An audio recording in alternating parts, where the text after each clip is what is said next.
Pak, zaman sekarang abad 21 nggak ada orang Kristen yang, maaf nih saudara, yang sekarang berdiri di depan patung lagi nggak ada. Ya, betul. Tapi sekarang ada berhala baru buat orang Kristen. Satu, uang. Itu penyembahan berhala. Kalau hidupmu di drive, kekristenan hanya kaya, makmur, ukurannya adalah rumah dan mobil, hidup mewah, hidup enak, nyaman ikut Tuhan, itu penyembahan berhala. Oke, upah, syarat dengan upah. Dua, penyembahan berhala yang kedua sekarang yang lagi marak di gereja karismatik, mengkultuskan seorang hamba Tuhan atau pendeta atau nabi sebagai orang yang dianut dan dikultuskan. Oh, saya nggak mengkultuskan, Pak. Iya, kamu tidak mengkultuskan. Tapi kamu mengikuti semua ucapannya apapun, walaupun salah, bertentangan dengan firman pun, kau tetap ikuti. Itu namanya penyembahan berhala. Jadi kalau saudara mendengar seorang nabi berkata, inilah firman Tuhan, nggak masalah. Nabi masih ada sampai hari ini. Alkitab berkata 5 jawatan di dalam 5 jawatan ada suara nabinya. Tapi kalau hidupmu hanya di-drive mendengarkan kata nabi, dan kau tidak pernah duduk diam di kaki Tuhan mendengarkan suara Tuhan sendiri, kau tidak sebagai domba tidak pernah mendengarkan suara gembalamu, saudara sedang kena penyembahan berhala. Kau mengkultuskan seorang hamba Tuhan sebagai suara Tuhan dalam hidup. Tidak ada bedanya dengan orang yang menganut ajaran Bileam.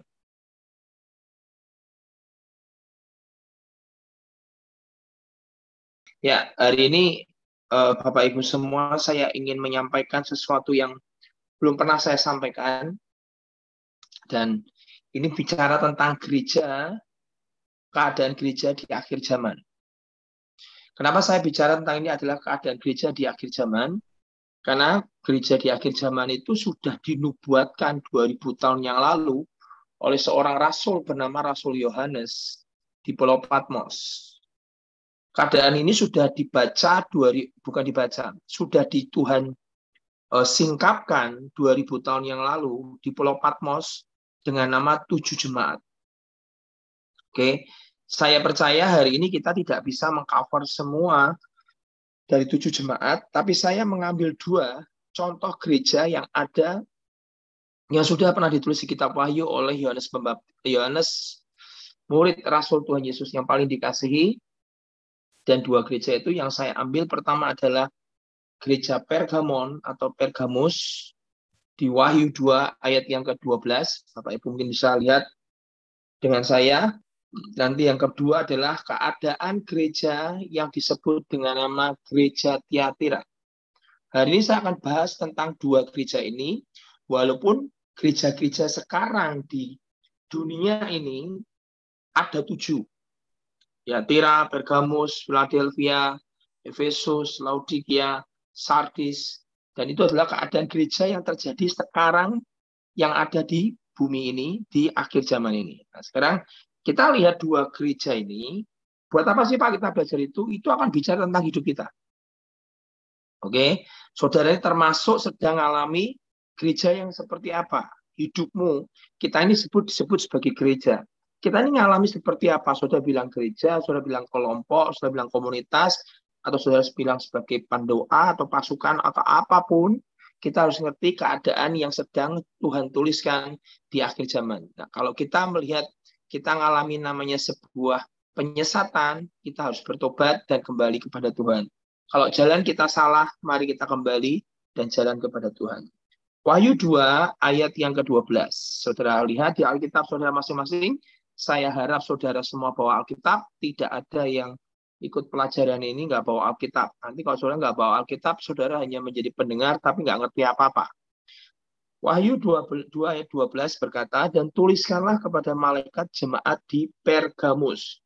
Kata Pergamus itu memakai kata Pergamon, yang artinya adalah height atau elevation, peninggian atau meninggikan.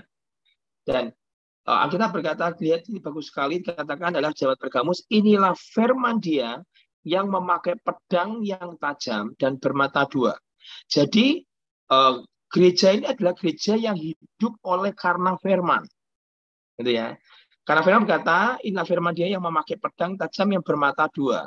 Jadi cirinya adalah bagaimanakah yang membedakan antara ini adalah suara Tuhan atau suara jiwa kita atau jiwa dan roh kita, yang bisa membedakan cuma firman. Kalau saudara berkata, ini benar nggak Pak dari Tuhan apa tidak? Ingat, pakai pedang bermata dua. Itu apa? Firman.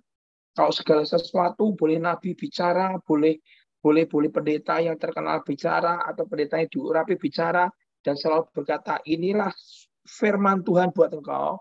Saudara harus menguji pakai pedang bermata dua. Kata kitab Ibrani adalah memisahkan jiwa dan roh. Bisa membedakan yang benar dan salah. Kalau saudara dengar suara Tuhan, nabi nubuat, pendeta nubuat, tidak sesuai dengan Alkitab, abaikan. Bukan dari Tuhan. Setuju ya? Jadi kita ini hidup oleh pegangan kita adalah firman Tuhan. Tidak boleh tidak firman Tuhan. Hebat apapun pendetanya, diurapi seperti apapun hamba Tuhan, dipakai karunia kesembuhan, seperti apapun dahsyatnya, kalau dia berlawanan, contrary, atau dia bertentangan dengan firman, saudara perlu pertanyakan. Ya, semua based to the Bible. Kenapa harus kembali ke Alkitab, Pak?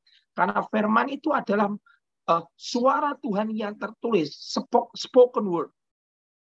Padahal firman berkata apa? Alkitab berkata apa? Ucapanku, firmanku tidak pernah kembali sia-sia. Tuhan kalau sudah bersabda, tidak mungkin ditarik. Oke, jadi tidak mungkin sudah berkata, oh perjanjian lama hapus semua. Tidak ada kata perjanjian lama dihapus. Tidak ada yang ditiadakan. Semua sedang digenapi. Nah, sekarang lihat. Jemaat Pergamus adalah jemaat yang memakai pedang yang tajam dan bermata dua. Aku tahu di mana engkau diam, yaitu di sana di tempat tahta iblis. Saudara kalau pergi ke gereja Pergamus sekarang, ada di tempatnya di Turki hari ini. 7 jemaat ini letaknya semua ada di Turki. Makanya dulu Turki itu sebetulnya mengalami namanya revival, namanya kekristenan yang cukup kuat di sana.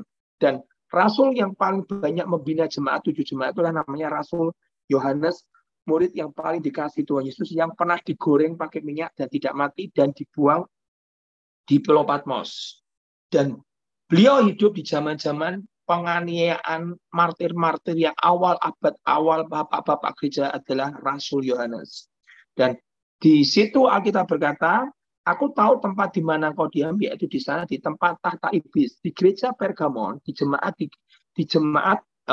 Pergamus itu ada satu namanya altar, tempat namanya tahta setan. Saya tahu, ini sejarah, saya bicara sejarah.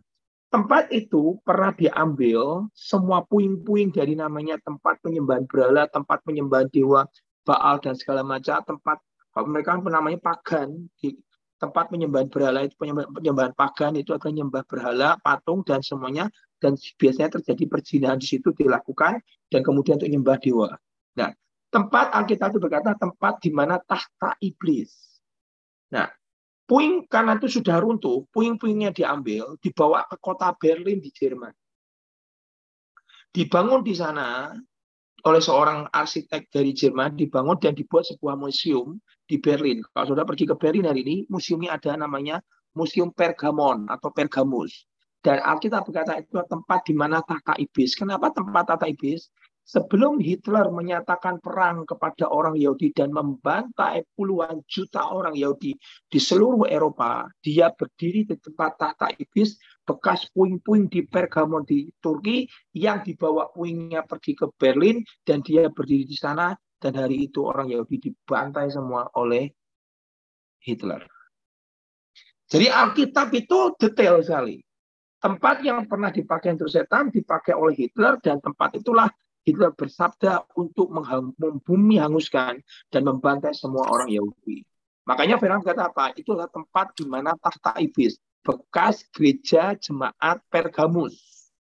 Nah, sekarang lihat. Relevansinya buat kita nanti apa? Saya bisa lihat. Saya baca teruskan. Lihat nih. Aku tahu di mana engkau diam, ayat 13, yaitu di sana di tempat tahta iblis.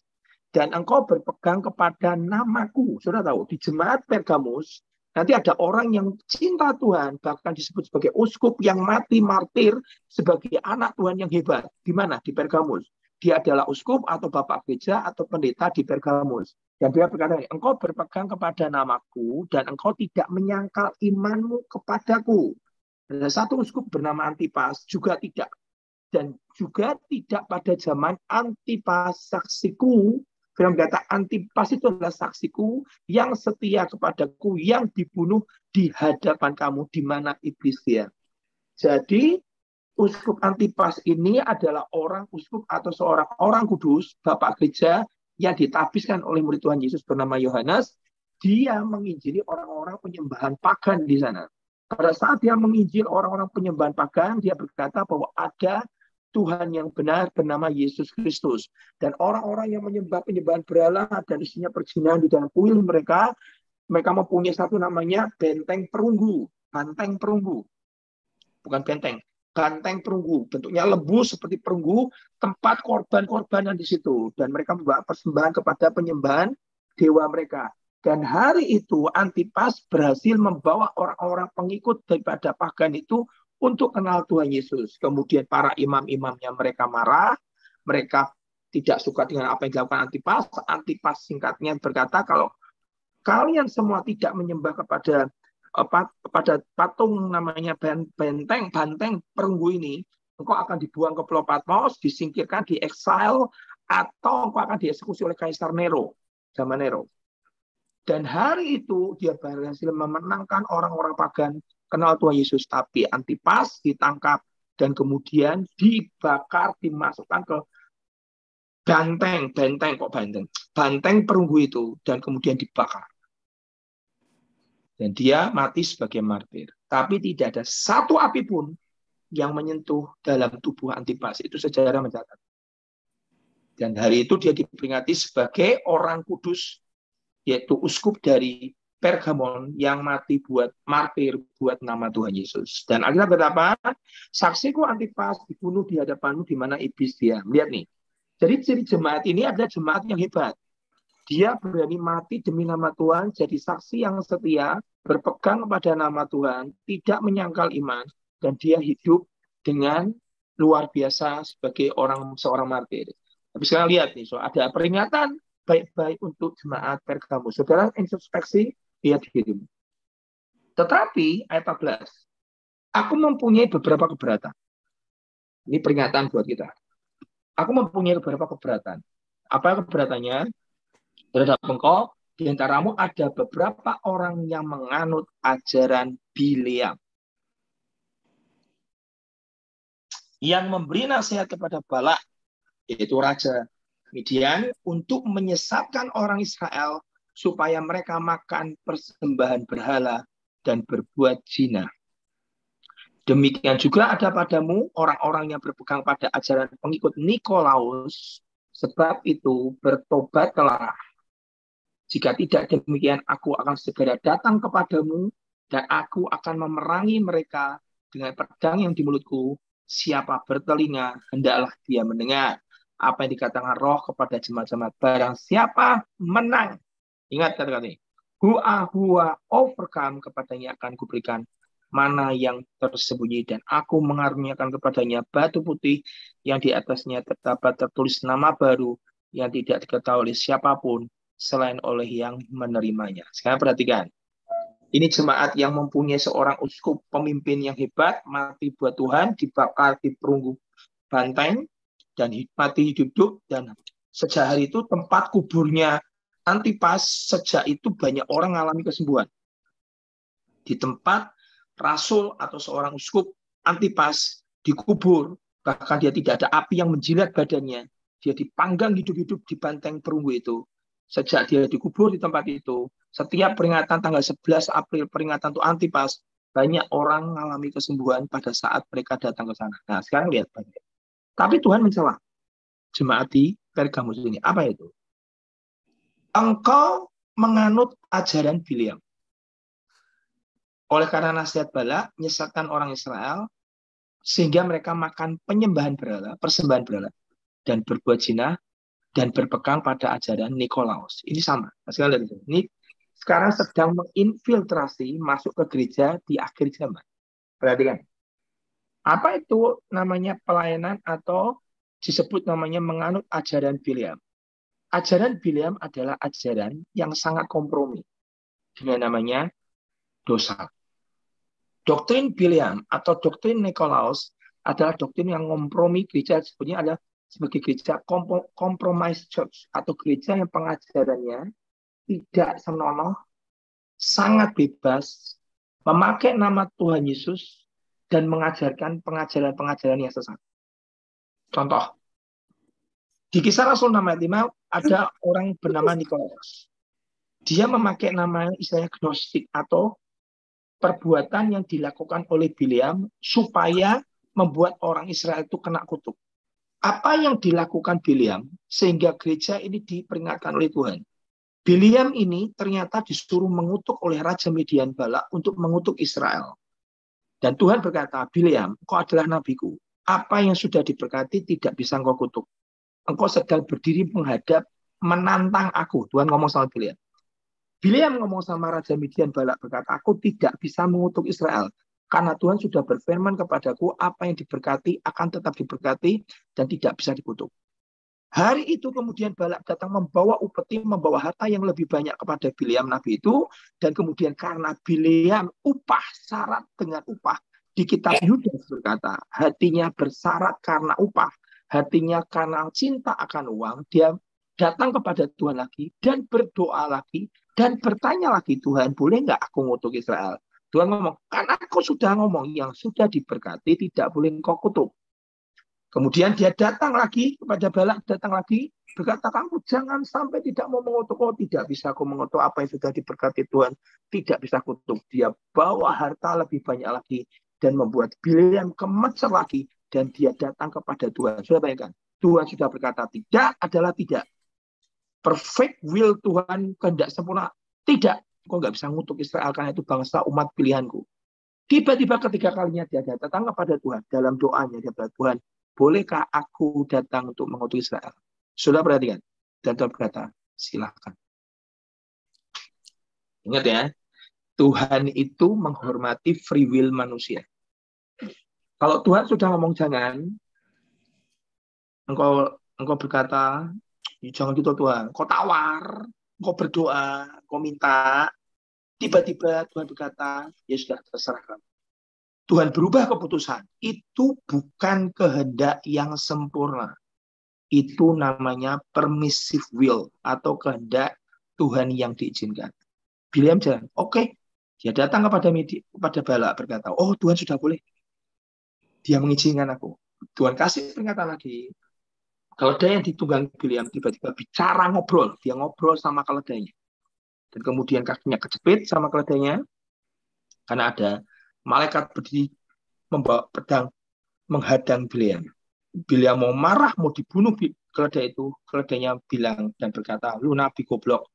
Di depan ada malaikat sedang membawa pedang terhunus. Kalau tidak, aku tolong kamu sudah mati dibantai.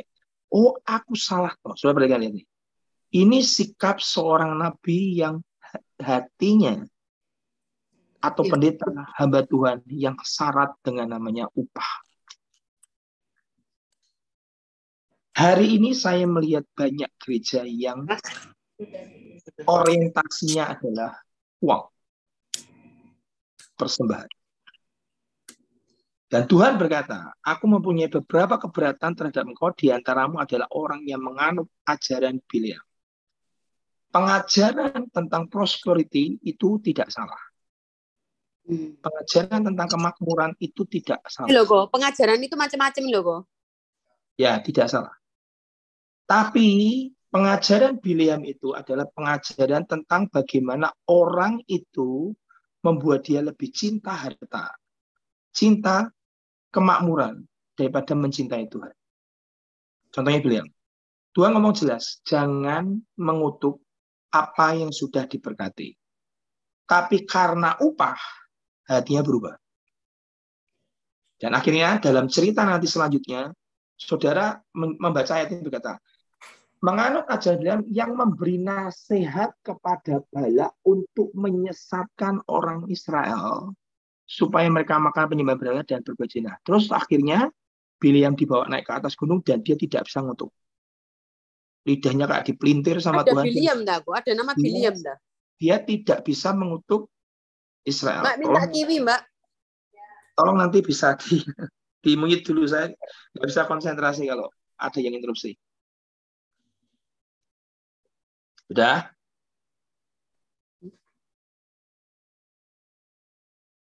Udah ya? Adminnya ada? Sudah, Pak. Ya, tolong nanti pertanyaan nanti aja ya, Pak ya. Nanti saya nggak bisa konsentrasi, Pak. Jadi kemudian apa yang terjadi? Biliam ini memberikan nasihat kepada Balak. Gini, aku nggak bisa ngutuk. Kau sudah taruh aku di atas gunung ngutuk Israel dan ternyata lidahku dipelintir sama Tuhan, nggak bisa ngutuk. Kemudian dia memberi nasihat kepada Balak. Nasihatnya begini. Kalau kamu mau ngutuk Israel, ada cara. Masukkan perempuan-perempuan yang cantik dari Midian ke dalam kemah Israel supaya Israel berzina dan kemudian mengajak mereka menyembah berhala. Nasihat kepada Biliam kepada Balak itu diterima. Dan kemudian wanita-wanita Midian dimasukkan dalam kemah Israel dan orang Israel berzina dengan wanita-wanita itu, dan orang-orang yang sedang berzina dengan wanita itu dibawa ke penyembahan berhala. Kemudian tulah Tuhan turun dan menghajar Israel. Biliam mau berkata gini, kalau aku tidak bisa menghajar, biarkan kau dihajar oleh tangan Tuhanmu sendiri. Dengan cara apa? Dijatuhkan dalam perzinahan. Nah, ini sedang ada di gereja di akhir zaman. Buktinya apa? Pengajaran-pengajaran ini mulai masuk ke dalam gereja dengan cara apa? Banyak, ini adalah pengajaran Nikolaus atau pengajaran Biliam adalah pengajaran yang menghancurkan moral daripada gereja, yang berpegang kepada errornya Biliam. Errornya apa? Errornya adalah satu syarat dengan upah. Pokoknya ke gereja itu harus kaya. Kalau ke gereja itu aku diberkati. Kalau aku dengar pengajaran ini, aku diberkati. Kalau aku dengar pengajaran tentang salib, hidupku tidak berkati. Saudara, ada yang salah. Karena Biliam syarat dengan upah. Orientasinya adalah berkat dan uang dan kaya. Kekristenan itu bukan syarat dengan upah, kelimpahan, kaya raya. No. Kekristenan itu adalah bicara tentang salib. Prosperity nggak ada yang salah. Engkau hidup dalam berkat, oke, tidak salah.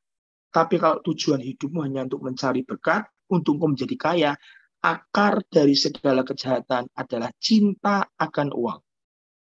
Uang tidak salah.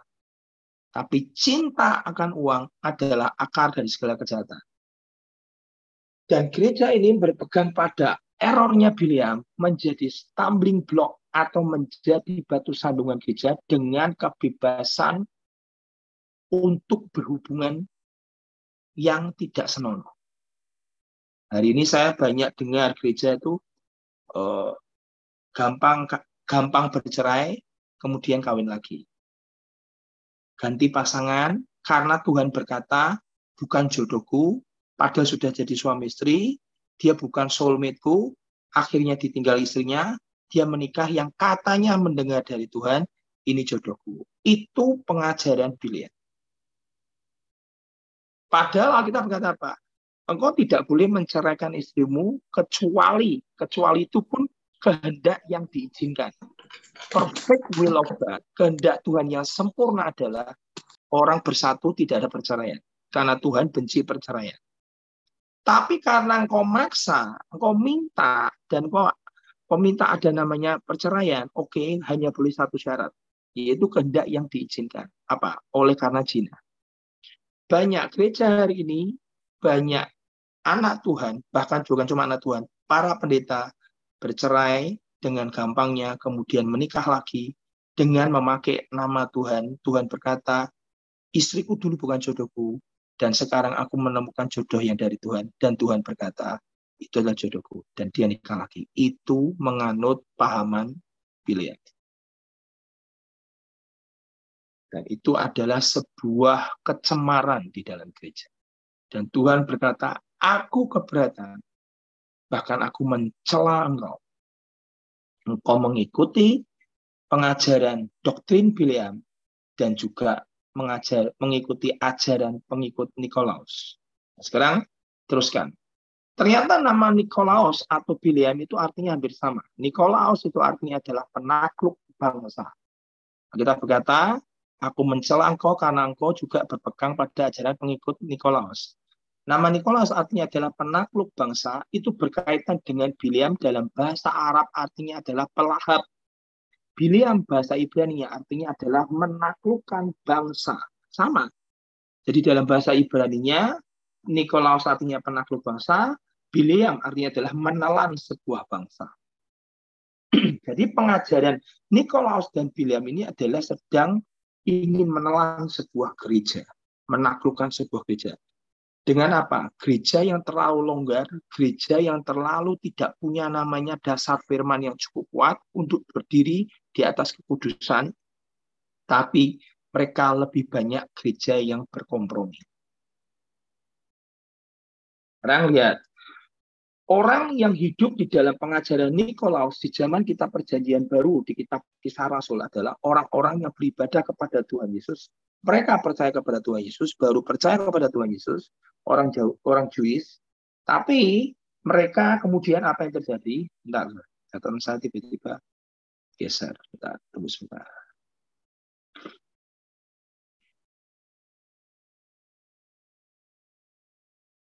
Ya. Kemudian sebentar saya tunggu sebentar, saya buka catatan saya. iPad saya geser.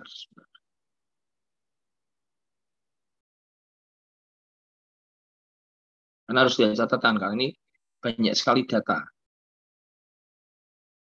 Nah, Nikolaus adalah pengajaran yang mengajarkan beribadah kepada Tuhan Yesus tapi melakukan budaya pagan.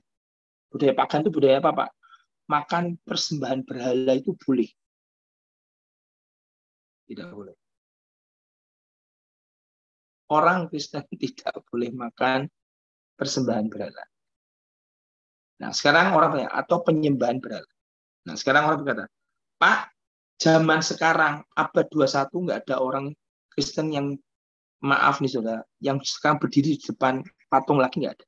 Ya, betul. Tapi sekarang ada berhala baru buat orang Kristen. Satu, uang.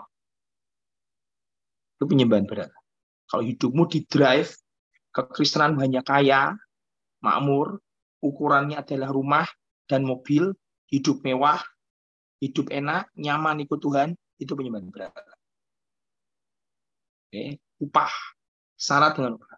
Dua, penyembahan berhala yang kedua sekarang yang lagi marak di gereja karismatik, mengkultuskan seorang hamba Tuhan atau pendeta atau nabi sebagai orang yang dianut dan dikultuskan. Oh, saya nggak mengkultuskan, Pak. Iya, kamu tidak mengkultuskan. Tapi kamu mengikuti semua ucapannya apapun, walaupun salah bertentangan dengan firman pun kau tetap ikuti. Itu namanya penyembahan berhala. Jadi kalau saudara mendengar seorang nabi berkata inilah firman Tuhan, nggak masalah. Nabi masih ada sampai hari ini.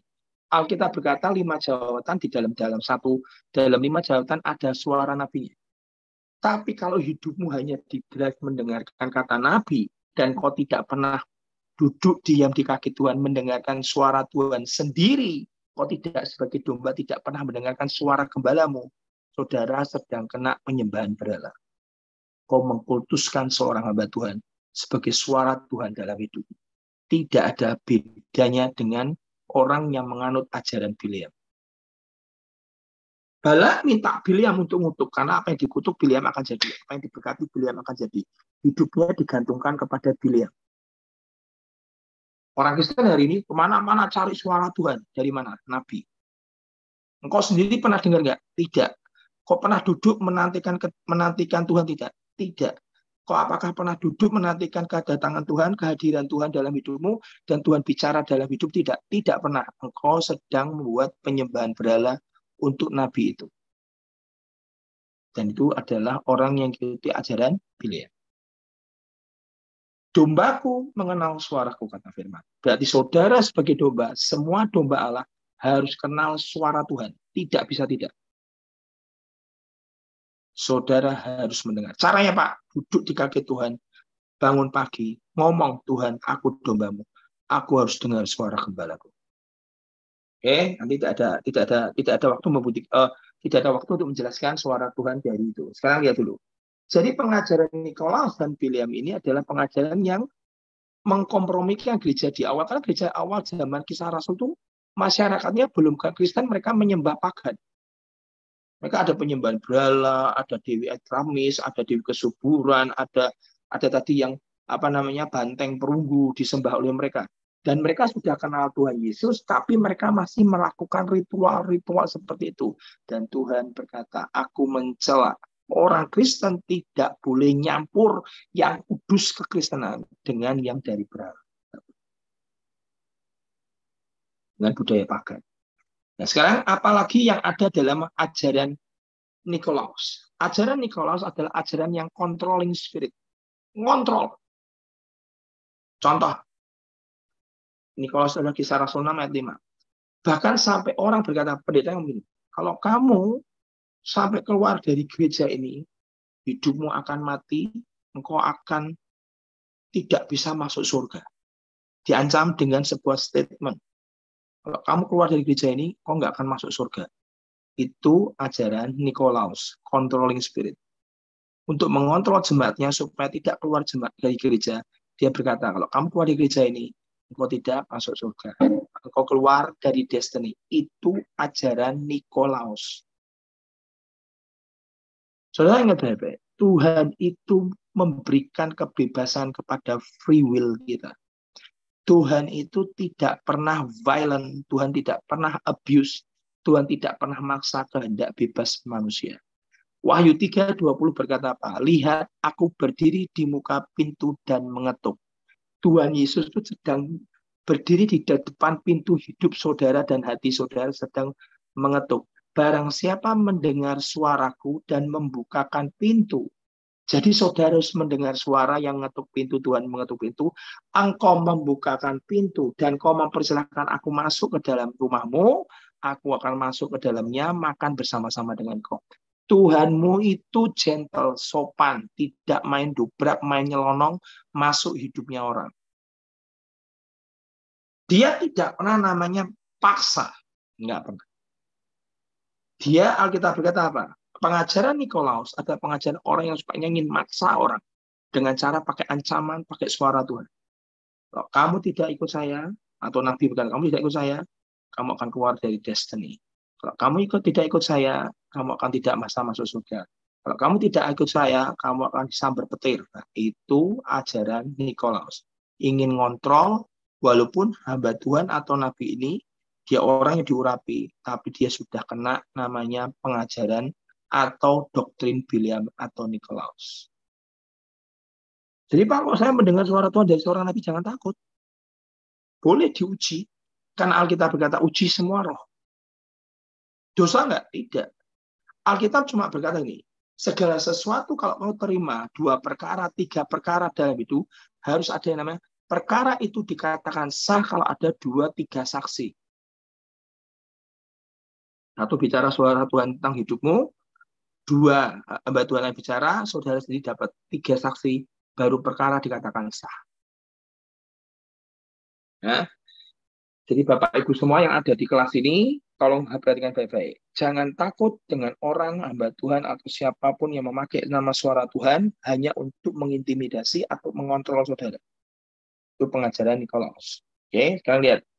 Kalau suatu kali hamba Tuhan berkata, kamu harus nikah dengan orang ini, dan kalau kamu tidak nikah dengan orang ini, kamu keluar dari destiny. Itu juga sesat. Pengajaran Nikolaus. Tuhan itu nggak maksa. Saudara itu mau nikah dengan siapa, silahkan. Cuma ada yang namanya jodoh dari Tuhan itu ada. Caranya dapat gimana, Pak? Ya berdoalah. Tanya Tuhanlah, saudara sendiri.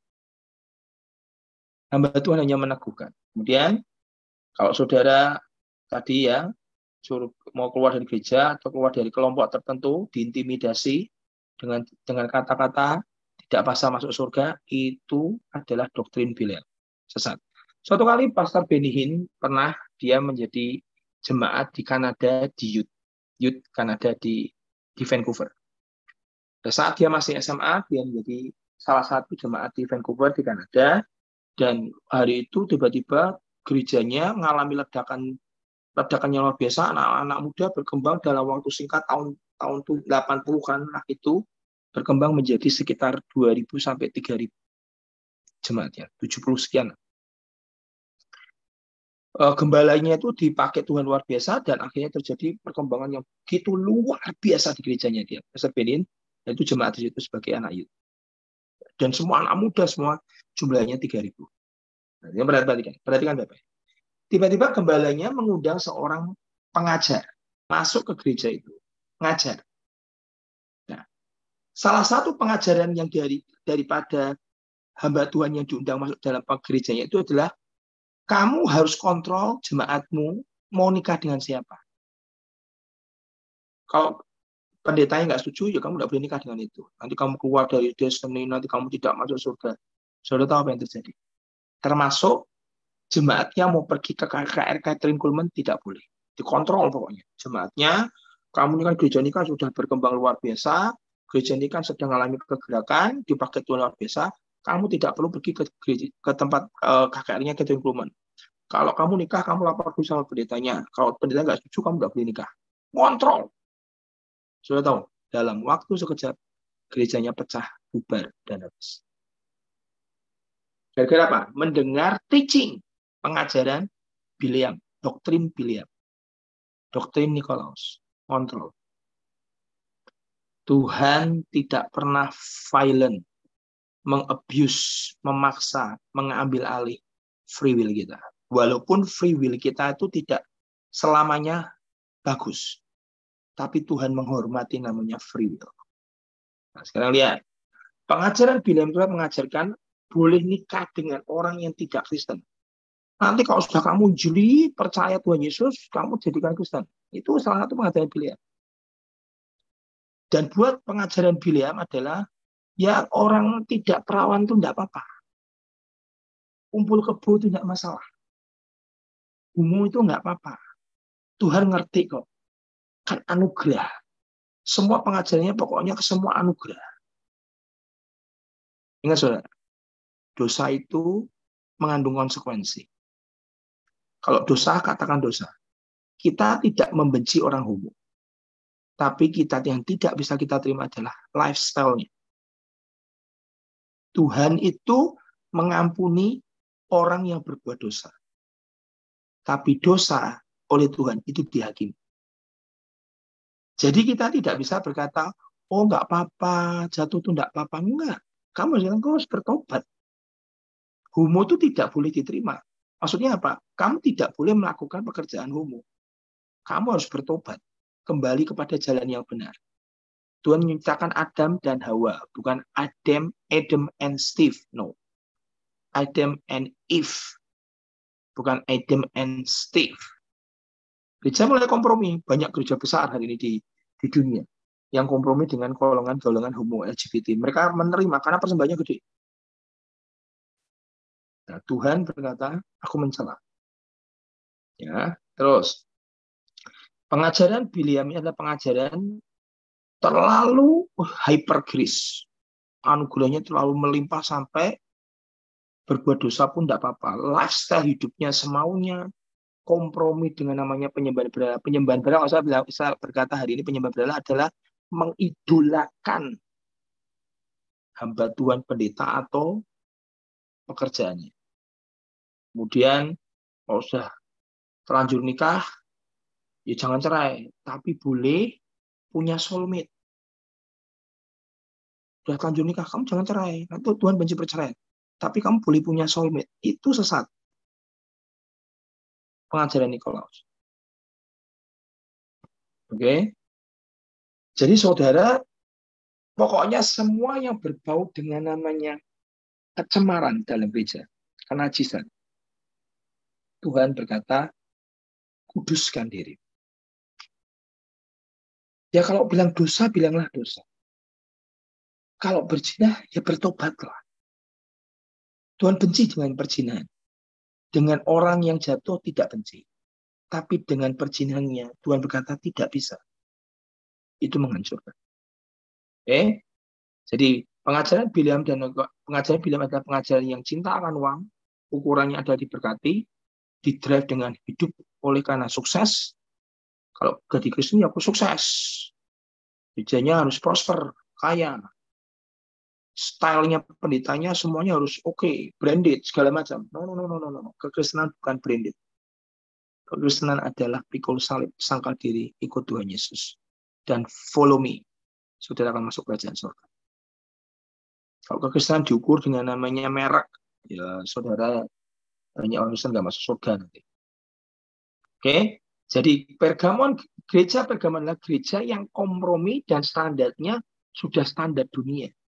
Hari ini dunia sedang trennya apa? Ya, gereja Pergamon adalah gereja yang ikuti standar dunia. Oh, dunia hari ini orang tuh tidur bersama nggak apa-apa, nggak nikah, nanti kan kenal dulu, kalau sudah itu nikah mereka diberkati, jadi nggak perawan tuh nggak masalah. Itu standar dunia. Sekarang hari ini banyak anak muda sudah nggak perawan, banyak sekali tidur bersama dengan pacarnya cuma kenal sebulan 2 bulan, dan itu hal yang biasa. Itu gereja Pergamon mengikuti standar dunia. Tuhan berkata tidak. Jangan pernah jual kesulungan oleh karena nafsu. Oke. Kemudian gereja Pergamon adalah gereja yang kompromi standarnya oleh dunia, dan Tuhan Yesus tidak mengenali gereja yang seperti ini. Oke, kalau hidup style saudara seperti gereja Pergamon, Alkitab berkata, aku tidak mengenal engkau sebagai jemaatku. Alkitab ayat 16 perhatikan baik-baik. Sebab itu bertobatlah, karena kamu mengikuti pengajarannya Bileam, doktrin Bileam, dan pengikut Nikolaus. Sebab itu bertobatlah, jika tidak demikian, aku Tuhan akan segera datang kepadamu, dan aku akan memerangi mereka dengan pedang yang di mulutku. Siapa bertelinga, hendaklah ia mendengar apa yang dikatakan Roh pada jemaat-jemaat. Dan barang siapa menang, akan kuberikan mana yang tersembunyi dan batu putih tertulis nama yang baru. Kalau saudara menang dengan style standar dunia hari ini. Oke. Ada seorang hamba Tuhan dari India. Suatu kali dia punya istri yang begitu mengerikan, mengganggu dalam pelayanan. Bahkan dia sampai berkata, dia adalah seperti penyakit di leherku. Seperti pain in my neck. Leherku itu kesakitan. Istri itu seperti penyakit seperti penyakit yang ada di leherku. Ya, berdoa setiap hari pendeta ini untuk istrinya dibawa pulang ke surga. Take away my wife so I can serve you completely. Ayo Tuhan, ambillah istriku pulang ke surga. Nanti aku akan bisa melayani engkau dengan segenap hati. Sehingga di rumahku tidak ada roh Isabel. Dan aku akan menjadi seorang sadu adalah orang suci. Aku akan melayani engkau tanpa terganggu oleh istriku. Dan tiba-tiba Tuhan datang dan menemui gembala ini dan berkata seperti ini. If you can love your wife as your bride, kalau engkau tidak bisa mengasihi istrimu yang adalah mempelaimu, terus Tuhan ngomong sama gembala ini, how can I trust my wife and my bride? Bagaimana aku bisa mempercayakan istriku dan mempelaiku kepadamu, hai pendeta? Tuhan ngomong sama pendeta ini, kalau kamu nggak bisa mengasihi istri dan yang istrimu dan mempelaimu, bagaimana aku bisa mempercayakan mempelai dan istriku? Siapa mempelai dan istrinya Tuhan? Gereja. Aku bisa mempercayakan gerejaku kepadamu, Bapak Gembala, caranya bagaimana? Kamu aja tidak bisa dipercaya. Terus Tuhan ngomong, kamu harus overcome. Kamu harus menang. Kalau kamu tidak menang, kamu tidak akan diberikan mana yang tersembunyi, dan aku tidak akan mengaruniakan kepadamu batu putih. Hari ini pencobaan yang saudara alami secara moral, secara standar apapun, saudara kita harus menang. Tidak boleh jadi gereja yang kompromi. Kekristenan yang kompromi dengan dunia. Tidak bisa. Standarnya apa Pak? Alkitab. Oke. Kalau standarnya Alkitab, saudara tidak akan error. Tapi kalau standar saudara suara manusia atau nabi yang bisa salah, bisa error. Boleh Pak mendengarkan nabi? Boleh, asal dari Tuhan. Kalau bukan dari Tuhan, kembali ke firman. Oke.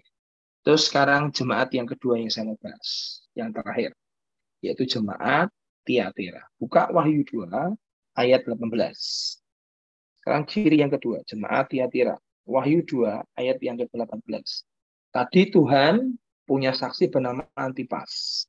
Uskup yang hebat, mati martir, dan dia tidak ada api yang menyentuh tubuhnya, bahkan kuburnya sampai banyak orang yang sembuh.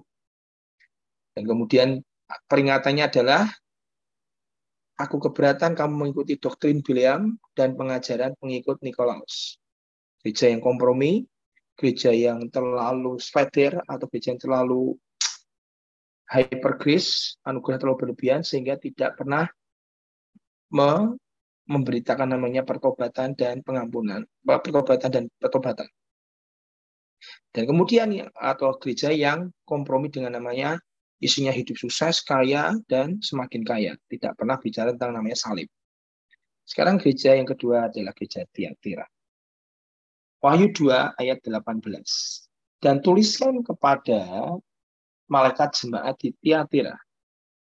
Inilah firman anak Allah yang matanya bagikan nyala api dan kakinya bagikan tembaga. Oke. Aku tahu segala pekerjaanmu, baik kasihmu maupun imanmu, baik pelayananmu maupun ketekunanmu. Jadi ini gereja adalah umat yang suka pelayanan. Ya. Segala pekerjaanmu aku tahu, kasihmu aku tahu, imanmu aku tahu, pelayananmu pun aku, dan ketekunan pun aku tahu. Aku tahu, Tuhan ngomong, aku tahu bahwa pekerjaanmu yang terakhir lebih banyak daripada yang pertama. Oke, dibandingkan kamu sudah bertobat, sekarang kamu lebih luar biasa. Tapi lihat nih, setelah dipuji-puji karena pekerjaan, kasihmu, imanmu, dan pelayananmu, dan ketekunanmu, Tuhan berkata, aku suka segala pekerjaanmu, kasihmu, imanmu, pelayananmu, dan ketekunanmu. Tapi, 20 lihat, aku mencela engkau. Ini peringatan buat kita. Apa? Engkau membiarkan wanita Isabel yang menyebut dirinya nabiah. Di kitab Perjanjian Lama, Isabel itu istri Ahab. Dia adalah seorang ratu. Dia adalah penyembah Dewi Asitoret, anak imam daripada Asitoret yang dinikahi oleh Ahab, Raja Israel. Dan Dewi Asitoret adalah penyembahan kepada Dewi kesuburan. Sama seperti Bileam, menyembah berhala dan berzina di situ, di kuil itu. Oke?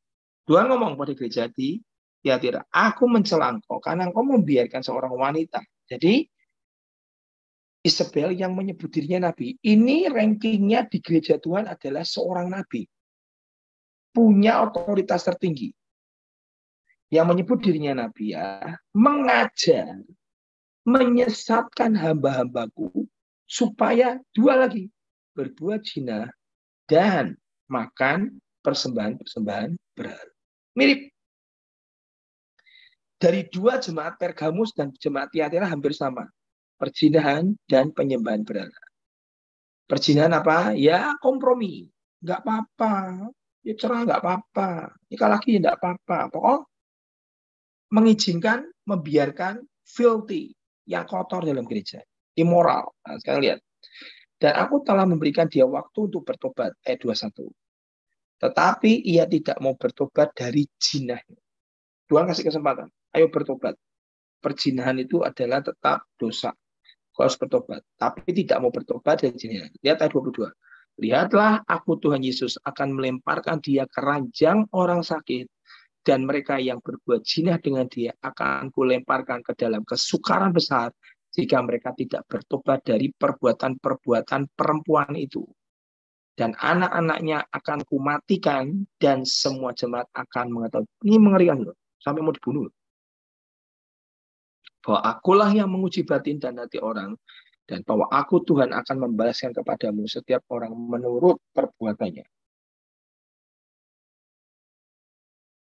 Tetapi kamu, yaitu orang-orang yang di Tiatira, yang tidak mengikuti ajaran itu, dan yang tidak menyelidiki apa yang mereka sebut seluk-beluk iblis, kepada kamu aku berkata, aku tidak mau menanggung beban lain kepadamu. 25. Tetapi apa yang ada padamu, peganglah itu sampai aku datang. Dan barang siapa menang dan melakukan pekerjaanku sampai kesudahannya, Kepadanya akan kukaruniakan kuasa atas bangsa-bangsa, dan dia akan memerintah mereka dengan tongkat besi. Mereka akan diremukkan seperti tembikar, tukang periuk sama seperti yang kuterima dari Bapakku. Dan kepadanya akan kukaruniakan bintang timur. Siapa bertelinga dalam mendengar apa yang dikatakan Roh kepada jemaat-jemaat. Sekarang perhatikan. Jemaat Tiatira, Tuhan itu mencela karena apa? Tuhan sudah memuji karena pekerjaan iman, kasih, dan pelayananmu dan ketekunanmu, tapi Tuhan, aku mencela engkau membiarkan wanita Isabel. Sekarang kita perhatikan. Pak, wanita Isabel itu sekarang seperti apa? Dia adalah seorang wanita yang mempunyai otoritas, yang selalu memakai otoritas tertinggi dalam sebuah gereja. Isabel adalah seorang ratu daripada Ahab, tapi dia memakai otoritas Ahab suaminya untuk membunuh Nabot. Nah, saudara ini agak terlalu dalam, mungkin saudara bisa ngerti, bisa nggak. Saya kasih cerita tentang Isabel. Ahab itu ingin kebun anggur Nabot. Dan karena kebun anggur Nabot diminta sama Ahab, yang adalah suami Isabel, kemudian Nabotnya tidak mau karena itu milik pusaka.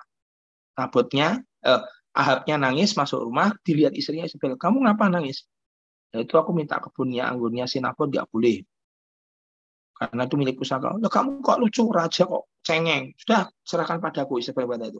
Dia ambil otoritas Isabel. Dia ambil otoritas Ahab. Jadi Ahab itu seperti papet, seperti bonekanya Isabel. Dia ambil otoritasnya Ahab, dia ngomong kepada orang ternama, dia ngomong kepada pemuka-pemuka, penatua-penatua di pintu gerbang, dia ngomong kepada sahabatnya Nabot untuk mereka datang maju ke depan untuk mempresentasikan dirinya supaya meninggikan Nabot. Nabot dipanggil di antara orang ternama, pemimpin-pemimpin pintu gerbang, penatua-penatua untuk ditinggikan. Spirit ini adalah meninggikan orang, mengeluhkan orang, dan tiba-tiba dia munculkan saksi dusta, orang Drusilla yang akhirnya berkata, Nabot menghujat Tuhan. Dan mereka memutuskan untuk melempari Nabot dengan batu, dan Nabot mati dibunuh. Ini adalah roh seducing, memikat. Isabel sukanya memikat. Mikatnya luar biasa. Dan sepertinya tinggi-tinggikan. Bangga-banggain. Oh, kamu hebat, kamu luar biasa.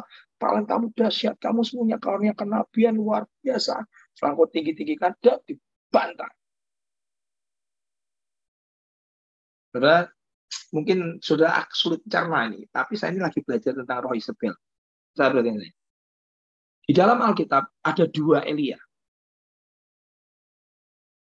Satu Elia pertama yang ketemu dengan Isabel. Setelah Elia membunuh 450 Nabi Baal di sungai Kison, Isabel dikasih lapor dan dia berkata, kalau aku tidak, dia ngirim messengers, dia ngirim utusan berkata, kalau aku tidak membuat Elia mati seperti nabiku yang dibunuh Elia, aku tidak akan tidur. Seorang nabi KKR 1 hari, seluruh bangsa bertobat, dan bahkan dia nantang kepada Ahab berkata, pilih hari ini kau sembah Baal atau kau sembah Allah Jehovah. Dan satu bangsa Israel bertobat gara-gara dia melihat api turun dari langit menjilat korban persembahan daripada Elia. Dan setelah itu 450 Nabi Baal yang menoreh-noreh badannya disembelih satu-satu oleh Elia di sungai Kison. Setelah dia menyembelih nabinya Isabel yang disembelih. Itu nabi yang kerjaannya mempunyai kuil di sana, penyembah berhala dan berzina. Disembelih satu-satu oleh, jadi Isabel ini identik dengan penyembahan berhala dan perzinahan. Itu disembelih sama Elia. Tiba-tiba Isabel dengar, dia kirim messengers, dia berkata, ancam, hari ini medsos. Dan Elia ketakutan lari ke gunung Tuhan. Dan Elia dibungkam oleh Isabel. Dan Tuhan harus membawa pulang Elia dan harus diganti dengan Elisa. Contoh kedua, ya. Saya waktu dengar cerita ini, saya baca buku ini, saya cukup shock. Alkitab berkata apa? Aku mencela engkau karena engkau membiarkan wanita Isabel. Isabel itu apa? Nih contoh yang kedua. Itu perjanjian lama. Dia sebagai ratu. Sekarang perjanjian baru. Mana Pak Isabel muncul di perjanjian baru? Suatu kali anak Herodes sedang menari-nari di hadapan papahnya Herodes dan di semua para pembesarnya. Dan tiba-tiba saat dia menari, semua hati orang bersuka. Dan Herodes berkata, setengah dari kerajaanku kalau engkau minta nak, anak perempuanku aku berikan kepadamu. Anaknya perempuan pintar, dia datang kepada mamahnya dan berkata, Mama minta apa? Papa mau berikan setengah kerajaan. Mamanya berkata, minta kepala Yohanes Pembaptis. Kenapa kok ibunya sangat membenci dengan Yohanes Pembaptis? Karena hari itu Yohanes Pembaptis menegur istri Herodes karena dia kawin dengan saudaranya. Tidak layak, tidak pantas kamu kawin dengan saudaramu kamu sendiri. Itu incest. Itu perzinahan. Dia ditegur oleh Yohanes dan istrinya Herodes marah sekali. Dan hari itu istrinya Herodes yang ditunggangi roh Isabel memakai otoritas Herodes seperti peristiwa Nabot, memakai otoritas Herodes. Walaupun Herodes tidak kepingin Yohanes Pembaptis dibantai, hanya dimasukkan penjara dengan sangat terpaksa karena roh Isabel menunggangi istrinya dan berkata, ambil otoritas Herodes dan minta kepalanya Yohanes Pembaptis. Dan hari itu kepala Yohanes Pembaptis dipenggal. Perhatikan. Roh ini membungkam Elia pertama. Kedua, memotong lehernya Yohanes Pembaptis. Dan roh ini yang dicari adalah Elia. Kalau sudah punya jawatan Elia dalam dirimu, roh ini ngincar. Dan roh ini membungkam mulut untuk engkau tidak bicara. Elia dihentikan. Yohanes Pembaptis yang Tuhan Yesus berkata, dia adalah Elia yang akan datang. Engkau perlakukan semau-maunya. Tuhan Yesus nyebut Yohanes Pembaptis itu Elia dan dipenggal oleh siapa? Isabel. Saya waktu baca ini, wow. Jangan sampai ada roh Isabel yang membungkam hidup untuk bicara kebenaran. Saudara, kebenaran dari mana? Firman. Tuhan bisa bicara? Bisa bicara. Keterangan 2-3 saksi sah. Jangan takut berkata dosa adalah dosa. Jangan takut berkata bertobat harus bertobat. Jangan takut berkata itu filthy, itu cemar. Tuhan tidak menyukai lifestyle-nya. Ya. LGBT, tidak. Aborsi, tidak. Tuhan berkata tidak. Elia adalah orang yang berani menghardik Ahab. Yohanes Pembaptis berani menghardik istri daripada Herodes. Makanya dia marah. Jadi, kekristenan hari ini tuh sudah kehilangan standarnya surga. Soalnya kalau dengar Alkitab kata gini, perumpamaan kerajaan surga adalah, kalau Tuhan Yesus ngajar, parable, perumpamaan kerajaan surga adalah, Bapak baca-baca itu semua. Itu Tuhan sedang menunjukkan sebuah standar surga kepada umatnya. Ada seorang tuan yang pergi memberikan 5 talenta, 2 talenta, 1 talenta. Perumpamaan kerajaan surga adalah, itu sedang standarnya surga itu begitu. Jadi kalau saudara ingin ngerti standar surga, bacalah tentang perumpamaan Tuhan Yesus. Kerajaan surga adalah, kalau baca kitab Matius, Markus, Lukas, dan Yohanes, betul kan? Kerajaan surga adalah, itu Tuhan sedang ajar. Surga itu gini loh, standarnya begini. Saudara jangan ikut standarnya hamba Tuhan. Ikutlah standarnya surga. Apa itu? Firman. Firman itu adalah perkataan Tuhan, spoken word, yang ditulis. Dan tidak bisa batal. Nah, hari itu Alkitab berkata, aku mencela engkau karena engkau membiarkan wanita Isabel itu yang menyebut dirinya Nabi, mengajar dan menyesatkan hambaku supaya berbuat zina dan makan persembahan berhala. Jadi, roh Isabel itu roh karena dia seorang nabi ya, seorang nabi, dia memakai suara Tuhan untuk mengontrol hidup orang, dia memakai suara Tuhan untuk mengontrol banyak orang, pura-pura memakai sebagai roh Allah yang bicara, memakai profesi atau nubuatan untuk mengontrol hidupmu, memanipulasi, mengontrol untuk mengontrol hidupmu dengan sebuah ketakutan dan intimidasi.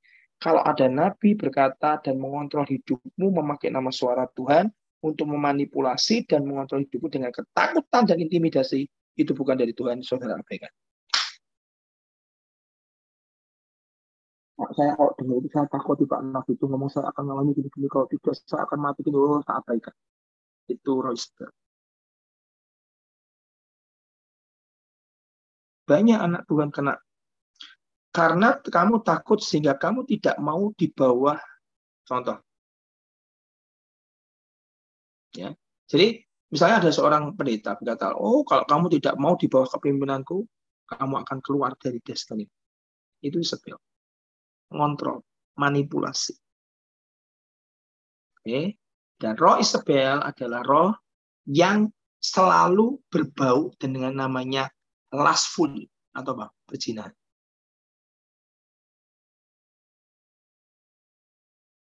Gereja Tiatira adalah disebut sebagai gereja idolatry atau perzinahan atau penyembahan berhala. Gerejanya profetik. Tiatira profetik. Tapi dia mengizinkan nabiah wanita bernama Isabel memakai urapan yang salah di dalam gereja. Hati-hati dengan gereja seperti itu. Jangan gampang selalu datang minta firman kepada nabi. Karena kalau kamu apa-apa datang ke nabi membawa rekaman segala macam, minta. Apa-apa tanya nabi, dan kamu tidak pernah tanya kepada Tuhan sendiri, saudara seperti datang kepada seorang spiritis, dukun. Belajar menunggu Tuhan. Belajar mendengar suara Tuhan sendiri. Tidak ada yang salah dengan nabi berkata. Tapi hati kita tidak boleh kita ngesetkan kepada seorang. Itu namanya penyembahan berhala. Kalau ada seorang nabi yang mengajar berkata, oh nggak apa-apa, berzina itu nggak apa-apa. Itu untuk memenuhi kebutuhan jiwanya. Itu sesat. Oh, kamu tidur sama bukan dengan istrimu atau suamimu nggak apa-apa. Itu untuk memenuhi kebutuhan jiwamu. Itu sesat. Efesus 5 ayat yang kelima. Karena Efesus 5 ayat yang kelima. Karena ingatlah ini baik-baik. Tidak ada orang sundal. Efesus 5 ayat 5. Orang cemar, orang serakah, artinya penyembahan berhala. Orang serakah dengan uang harta itu disebut penyembahan berhala. Oke. Atau orang serakah artinya penyembah berhala yang mendapat bagian dalam kerajaan Kristus dan Allah. Jadi orang sundal, cemar, serakah, penyembah berhala tidak masuk kerajaan surga. 1 Korintus 6 ayat 13. Tetapi tubuh bukanlah untuk percabulan, melainkan untuk Tuhan, dan Tuhan untuk tubuh. Jadi, kita ini harus hidup kudus di hadapan Tuhan. Tidak boleh kompromi dengan standar dunia. Suatu kali seorang hamba Tuhan, dia sedang mimpi, dan dia mencari istrinya. Dia lihat istrinya ada di antara para banyak wanita. Tapi pendeta ini, gembala ini tidak menemukan istrinya di mana. Dia cari, istriku di mana? Dia cari sana di antara wanita semua, dicari dalam mimpi dicari. Dan kemudian Tuhan Yesus muncul di sebelah dalam mimpi pendeta ini, berkata. Dan ngomong kepada pendeta ini. Tanya kepada Tuhan. Pendeta ini tanya kepada Tuhan. Tuhan, kenapa aku tidak bisa temukan istriku di antara para wanita ini? Padahal aku tahu istriku ada di sana, tapi aku nggak bisa temukan. Terus Tuhan ngomong sama pada pendeta ini dalam mimpi itu. Aku pun tidak bisa temukan istriku di sana. Dia ada di sana, tapi aku tidak bisa mengenali dan menemukan istriku yang adalah gerejaku. Kenapa? Karena kita tidak dikenali. Karena kita terlalu ikut standar dunia.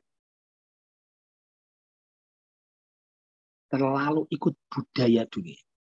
Sampai Tuhan nggak bisa mengenali istri atau mempelainya, yaitu kita. Gereja yang tidak bisa dikenali atau mempelai yang tidak bisa dikenali akan jadi masalah. Kau tidak akan ikut pengangkatan, kau tidak akan ikut rapture. Tuhan hanya datang kepada mempelainya yang dikenal. Harus apa? Dress up, memakai gaun, memakai baju pesta, ketemu dengan Tuhan. Baju jubah pesta bicara apa? Bicara perbuatan. Kalau kita hidup semaunya, hidup dalam kecemaran, betul-betul Tuhan tidak akan bisa mengenali kita. Tinggalkan pengajaran yang hyper grace. Anugerah betul. Tapi kalau sudah hyper, over, sehingga membuat kau hidup dalam sebuah dosa, immoral, dan segala macam. Tinggalkan pengajaran. Karena itu merusak. Saya berdoa saudara tangkap ini. Ini mungkin pengajaran menurut saya yang saya ngajarkan di sini cukup berat. Ada 2 jemaat, yaitu Pergamus, yaitu yang kedua adalah jemaat Tiatira. Roh Isabel itu adalah controlling, mengontrol hidup orang. Kamu harus nikah sama siapa, kamu harus tinggal rumah di mana, ditentukan semua. No. Tuhan nggak begitu. Ada hamba Tuhan sudah harus kamu tempat ini, kamu harus ikuti saya, harus ikuti aturan saya. No. Tuhan diberikan kita free will. Kalau kita tanyakan kehendak Tuhan, Tuhan akan menyatakan dalam hidup kita. Tapi punyakah engkau waktu untuk menantikan Tuhan? Nah, roh Isabel ini adalah roh yang menunggangi otoritas tertinggi di gereja, di kitab Perjanjian Baru. Jadi dia cari gembala-gembala yang bisa dijadikan puppet, bonekanya. Perjanjian Lama, roh Isabel adalah seorang ratu. Kendalikan Ahab untuk menguasai, membungkam Elia.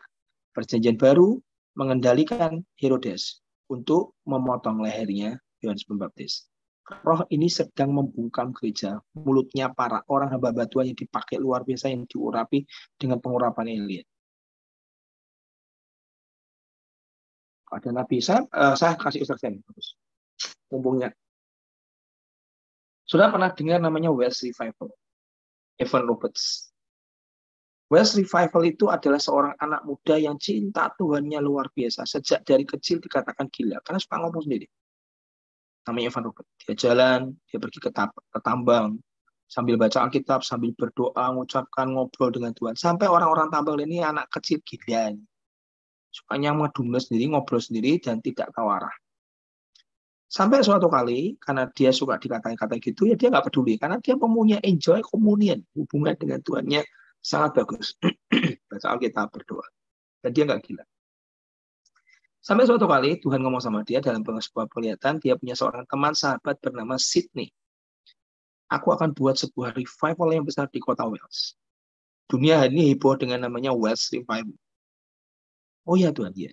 Kamu buat doa dengan sahabatmu itu di Mount Moriah, di gereja Mount Moriah. Ya, izin pendetanya, karena Sabtu tidak ada ibadah Yud, dia bilang, boleh nggak aku pakai untuk doa dan merintis ibadah Yud? Silahkan. Dimulai sudah. Singkat cerita, saya bisa cerita panjang lebar tentang itu. Tiba-tiba dia berdoa, dia berlutut, dan doa yang sangat terkenal dari Evan Roberts. Bend me, Lord. Bend me. Tundukkan aku, Tuhan. Tundukkan aku. Yang ditundukkan apa? Kedaginganku, jiwaku. Pokok manusia daging itu tundukkan aku, Tuhan. Tiba-tiba Roh Kudus itu.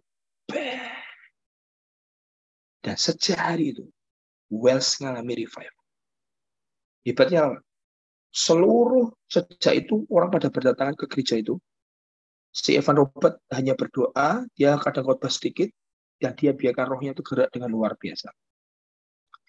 Dikatakan revival kenapa? Karena angka kriminalitas di Wales zaman itu 0.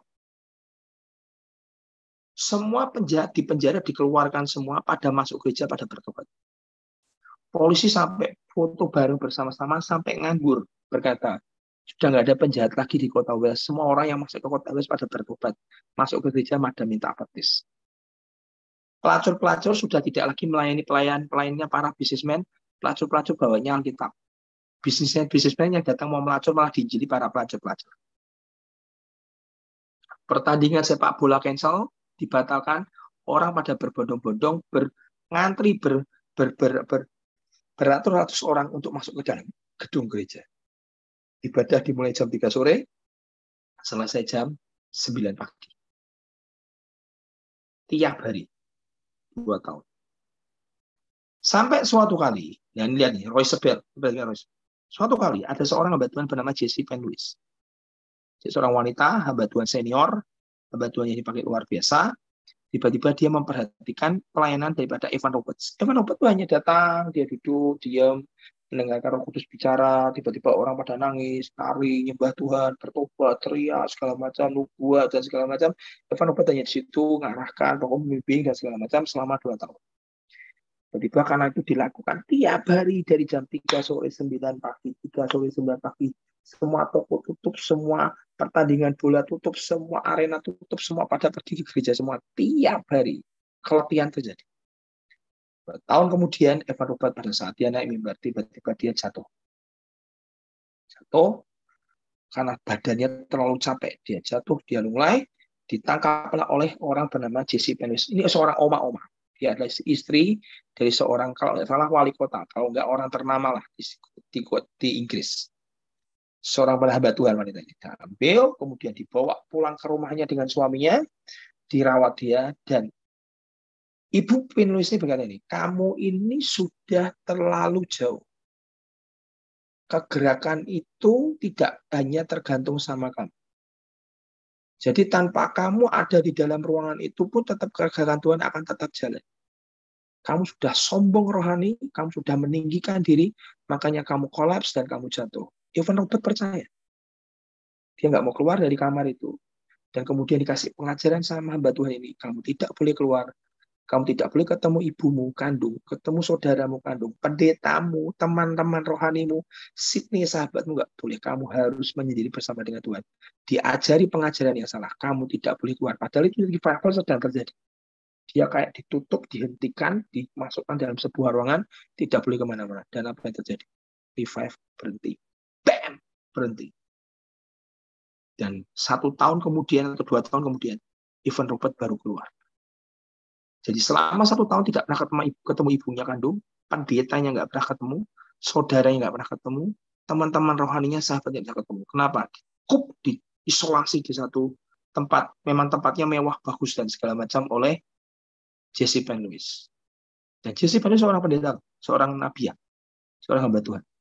Tapi hari itu kayak ditunggangi Roy Isabel dan mengisolasi Evan Robert. Sehingga Evan Robert tidak bisa berbuat apa-apa. Dan dia terhentikan. Dan revival di West yang penduduknya jumlahnya 1.000 berhasil memenangkan 200.000 dari seluruh Inggris Raya datang ke kota namanya Wales yang penduduknya cuma 1.000. Mereka bertobat, 200.000 orang kena dampak impact daripada West Revival. Tiba-tiba dihentikan oleh seorang wanita, seorang hamba Tuhan namanya Jesse Penwis, dan tiba-tiba Evan Robert terhentikan. Yang paling tragis, Robert akhirnya setelah Evan Robert berhenti, dia jadi hidup normal, nggak tahu jadi apa, bukan jadi pendeta, dia kerja sampai umurnya tua. Yang tragis adalah di akhir hidupnya, Evan Robert berkata, untuk apa aku hidup? Untuk apa aku lahir? Karena dia seperti sebuah penyesalan di dalam hatinya. Kenapa? Dia terhentikan. Gara-gara apa? Seorang wanita menyebut dirinya seorang nabi, tapi ditunggangi roh Isabel dan mengendalikan dia sampai dia tidak dapat berbuat apa. Saudara pengurus harus kenali. Soalnya jangan nuding-nuding itu roh Isabel itu enggak, tapi kenali. Kalau orang sudah mengontrol hidupmu terlalu over, Tuhan tidak pernah mengontrol hidup orang terlalu over. Dia berdiri di muka pintu dan mengetuk. Dia tidak pernah maksa saudara. Saudara tidak mau, Tuhan Yesus pun sampai berkata, Tuhan Bapakku surga, bukan kehendakku, kehendakmu yang jadi. Artinya Tuhan Yesus bisa memilih kehendaknya. Kehendak Tuhan Yesus apa? Dia kalau bisa lepas dari salib, dari cawan murka Tuhan, karena terlalu mengerikan. Secara manusia mengerikan. Tapi dia memberikan free will-nya kepada Bapaknya. Bukan kehendakku, tapi kehendakmu yang jadi. Setelah 3 kali. Tuhan tidak pernah violate your free will. Tuhan tidak pernah kontrol, Tuhan tidak pernah manipulasi, Tuhan tidak pernah membuat saudara engkau harus nikah dengan itu. Kalau tidak, engkau masuk neraka. Tidak. Tuhan berikan kita choice, pilihan. Tapi kehendak Tuhan adalah selalu kehendak yang terbaik dibandingkan dengan kehendak diri kita sendiri. Ingat ya, kalau Isabel itu beroperasi dengan apa? Memikat, mengontrol, menguasai, dan ingin mengendalikan hidup kita seperti boneka.